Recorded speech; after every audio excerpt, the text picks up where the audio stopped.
நண்பர்கள் அனைவருக்கும் வணக்கம். அதாவது நம்ம மனிதர்களில் வந்து 3 விதமான மனிதர்கள் இருக்காங்க. அந்த 3 விதமான மனிதர்களில் அதுலேயும் நம்ம ஒருத்தங்க தான். அந்த 3 விதமான டைப் ஆஃப் பீப்புள் இருக்காங்க. அதில் நம்மளும் ஒருத்ததாக இருக்கோம். நீங்கள் பார்க்கும் மனிதர்கள், உங்களோட உறவுகள், உங்களோட நண்பர்கள் எல்லாமே அந்த 3 வித டைப்பில் தான் இருப்பாங்க. இதை தாண்டி வந்து அவங்க இருப்பதில்லை. அது என்ன 3 விதமான மக்கள் என்று கேட்டிங்கன்னா, முதல் டைப்பு வந்து யாருக்கும் எதிர்ப்பு இல்லாமல் எல்லாத்தையும் சொல்கிறதெல்லாம் கம்னு கேட்டுக்கிறது.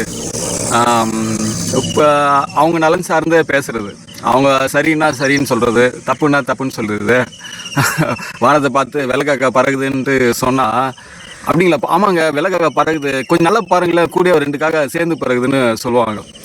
அதாவது எந்த விதமான எதிர்கருத்தும் தெரிவிக்க மாட்டார்கள். இந்த உலகத்தில் நல்லவங்களாக இருக்கிறது ரொம்ப எளிமையானது. எப்படின்னா, யாருக்கு எதுவும் இது பண்ணக்கூடாது, எதிர்கருத்து தெரிவிக்கக்கூடாது. அவங்க சொன்னால் சரின்ட்டு தலையாட்டிடணும், தப்புன்னா தப்புன்னு சொல்லிடணும். எதிர்கருத்து தெரிவிக்காமல் இருந்தால் உங்களை மாதிரி நல்லவங்க இந்த பூமியில் இருக்க முடியாது. அதனால் எல்லாத்துக்கும் வந்து ஆமாசாமி போட்டு நீங்கள் இருந்தீங்கன்னா உங்களுக்கான உதவிகள் எல்லாமே கிடைக்கும். உங்களை வந்து போற்றி புகழ்ந்து பிறரிடம் சொல்லுவார்கள். நீங்கள் ஒரு கம்ஃபர்டபுள் ஜோனில் வாழலாம். பெரிதாக உங்களுக்கு வந்து பெரிய கஷ்டம்லாம் ஏற்படாது, எல்லாத்துக்கும் ஆமாம் சாமி சொல்லுவதனால. இப்போ திறமையை வளர்த்திங்கன்னா உங்களோட வளர்ச்சி நல்லாவே இருக்கும். அது நீங்கள் சந்திக்க நபர்களே வந்து நிறைய பேர் இருந்திருப்பாங்க. உங்கள் நட்பு வட்டத்துலேயும் இருக்கும், உறவு வட்டத்துலேயும் இருக்கும். நீங்கள் செய்யும் தொழில் வேலையில் நபர்கள் இருப்பாங்க. பெருசாக ரொம்ப அழட்டிக்க மாட்டாங்க, எதிர்ப்பு அதிகமாக சம்பாரிச்சிக்க மாட்டாங்க. எதுக்குப்பா வந்து வம்பு, எதுக்கு அடிலாம் போய் மோதிக்கின்னு, அதனால் எதுக்குன்னா கம்மன் நம்ம பார்த்து நம்ம போகலாம், எதுக்கு அதெல்லாம் தேவையில்லாத எதுக்கெல்லாம் பேசிட்டு நம்ம பிரச்சனையை உண்டாக்கணுன்ற சொல்கிற நபர்கள். ஆனால் அவங்க வாழும் காலத்தில் வந்து ஒரு கம்ஃபர்டபுளாக இருந்தாலும் மறைந்த பிறகு அவங்களோட சாப்டர் முடிஞ்சு போய்டும், அவ்வளோதான், தூக்கி போட்டு போயிட்டே இருப்பாங்க. அதுபோல் நபர்கள் வந்து ஒரு எதிர்க்கிற சூழல் வந்தால் போட்டு நசுக்கிடுவாங்க. இவ்வளோ நாளாக வந்து நமக்கு எல்லாத்துக்கும் வந்து ஒரு அடிமை மாதிரி இருந்தான், சொல்கிறதெல்லாம் கேட்டு கம்னு நாய் மாதிரி விசுவாசமாக இருந்தான். இப்படின்னா வந்து திமிர்த்தனமாக பேசுகிறானே, எங்கேருந்து வந்து தைரியம் அப்படின்னு சொல்லிட்டு ஒரு விதமான போட்டு எழுந்துக்க முடியாத அளவுக்கு நசிடுவாங்க. அப்படியெல்லாம் இல்லாமல் எல்லாத்துக்கும் ஒத்து ஊதிக்கின்னு கம்னு போனோன்னா அவங்க மாதிரி வசதியாக வாழ்கிறவங்க யாராலும் இருக்க முடியாது, அப்படி இருப்பாங்க. இது ஒரு டைப் ஆஃப் பீப்புள். இது அடுத்து வந்து எல்லாத்துக்கும் எதிர்ப்பு தெரிவிக்கிறேங்க. அவங்ககிட்ட வந்து ஒரு நியாயமான ஒரு ஆதரவான போக்கு இருக்காது. நீ எதை சொன்னாலும் வந்து அகைன்ஸ்ட் பண்ணிகிட்டே இருப்பாங்க. எப்பவுமே ஒரு கான்ஃப்ளிக்ட் இருந்துகிட்டே, ஒரு மோதல் இருக்கும். இந்த ரவுடி பயிலுங்கள்லாம் எல்லாம் இந்த கோஷ்டியில் தான் இருக்குது. அது எதிர்மறை கருத்து தெரிவிக்கிறவங்க எல்லாமே இதுதான் இருக்காங்க. ஏன்னா இந்த ஒரு ஈகோ அதிகமாக இருக்கும், ஆணவத்தனம் அதிகமாக இருக்கும். நீ என்னடா பெருசு சொல்கிறது, நான் சொல்கிறத நீ கேள்ற, நீ அவ்வளோ பெரிய கொம்பா, இது மாதிரி மனநிலை இருப்பாங்க. நியாயமான விஷயம் கூட ஆதரிக்க மாட்டாங்க. ஏன்னா அவங்களுடைய ஆணவம் அதுதான் முன்னாடி வந்து நிற்கும். கோபம் அதிகமாக வரும். திறமையாக இருக்கவங்க கூட திமிர்த்தனமாக இருப்பாங்க. அது மாதிரி நபர்கள்லாம் வந்து அந்த முதல் தர நபர்கள் வந்து ஈஸியாக கனெக்ட் ஆகிடுவாங்க. அவங்க நல்லா விசுவாசமாக இருப்பாங்க. இவன் நல்லா ஒரு இதுவாக இருக்கானே, நமக்கு எதனா சப்போர்ட்டாக இருப்பான்னு சொல்லிட்டு அவங்களோட அதிகப்படியான அந்த முதல் டைப் ஆஃப் பீப்புள் வந்து 2ஆம் தர மக்களோட தான் வந்து ஈஸியாக கனெக்ட் ஆகிடுவாங்க. அந்த 2வது டைப் ஆஃப் ஆளுங்களை வந்து முதல் டைப் ஆஃப் ரொம்ப பிடிக்கும். அவங்களே எது வேணால் செய்வாங்க. அவங்ககிட்ட வந்து எதுவும் எதிர்த்து பேச மாட்டாங்க, கம்னு தலையாட்டு போவாங்க. ஏன்னா அவன் வந்து இவன் சொல்கிறதெல்லாம் சரின்னு சொல்கிறானே. அதனால் 2வது எதிர்ப்பு தெரிவிக்கிற டைப் ஆஃப் பீப்புள் வந்து முதல் டைப் ஆஃபோட அரவணைச்சு தான் போவாங்க. அவங்களுக்கான உதவியும் கிடைக்கும். பாவ புண்ணியெல்லாம் பார்க்க மாட்டாங்க 2வது வகை மனிதர்கள். இது 3வது டைப்புன்னு ஒன்று இருக்குது. அது எப்படின்னா, நியாயம்னா நியாயம், அநியாயம்னா அநியாயம், எதையும் வளர்ந்து கொடுக்க மாட்டாங்க. ஒரு ஸ்ட்ரைட் ஃபார்வர்டுன்னு சொல்கிறாங்க பார்த்தீங்களா, அந்த டைப் ஆஃப் பீப்புள். அவங்க ரொம்ப யாருக்கும் பெருசாக ஜால்ரா அடிக்கிறதெல்லாம் கிடையாது, போராட்ட குணமும் இருக்கும். ஆனால் வந்து சென்டிமெண்ட்டாக வந்து லாக் ஆகிருப்பாங்க.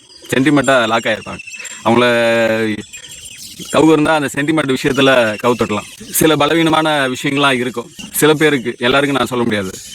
போதை வஸ்துக்கள், குடிப்பழக்கம், ஸ்மோக்கிங் ஹேபிட்டு, பெண் சார்ந்த தொடர்பு, இதெல்லாம் வந்து சில பேருக்கு இருக்கிறது வாய்ப்பு இருக்கலாம். ஆனால் மோஸ்ட்லி வந்து தன் சுய பரிசோதனை செய்து கொள்வாங்க. நம்ம செய்கிறது சரியா தவறான்றது கூட அவங்களுக்கு தெரியும். அப்படியே வந்து தவறான விஷயங்களில் கூட அவங்க சொல்லிட்டா கூட, நியாயமற்ற விஷயமா நடந்துட்டா கூட தன்னை பேலன்ஸ் பண்ணிப்பாங்க. நம்ம பண்ணது தப்பு, மறுபடியும் வந்து அதை சரிப்படுத்திக்கணும், பேலன்ஸ் பண்ணிப்பாங்க. போதைக்கு மட்டும் வந்து போராடுக்கிறோம் இருக்கும், நல்லவங்களாக தான் இருப்பாங்க.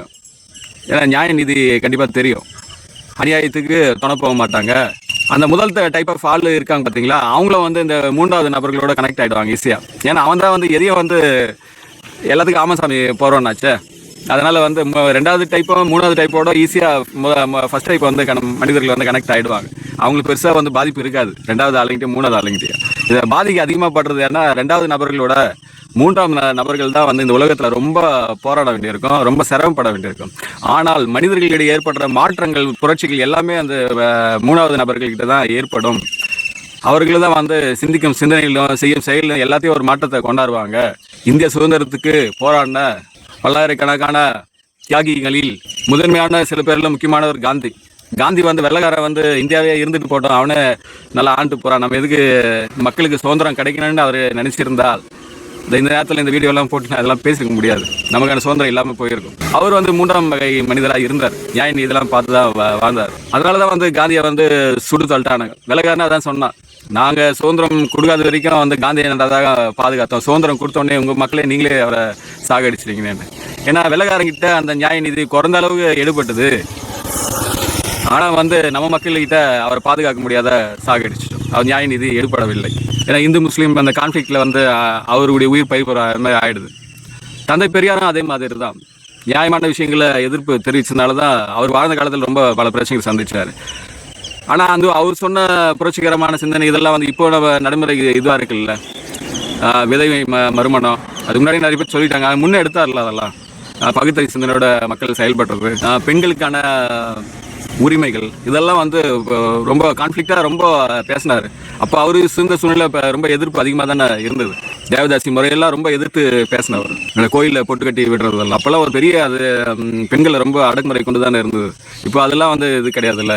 ஏன்னா அப்போ அந்த எதிர்ப்பெல்லாம் சமாளித்து தானே நியாய நீதியை பேசி வாழ்ந்தாங்க மக்கள். நீ பேருக்கு பின்னாடி ஒருத்தன் தமிழ்நாட்டில் ஜாதிக்கு பேருக்கு பின்னாடி ஜாதியை போடாததுக்கு மிக முக்கியமான காரணம் தந்தை பெரியார் தான்.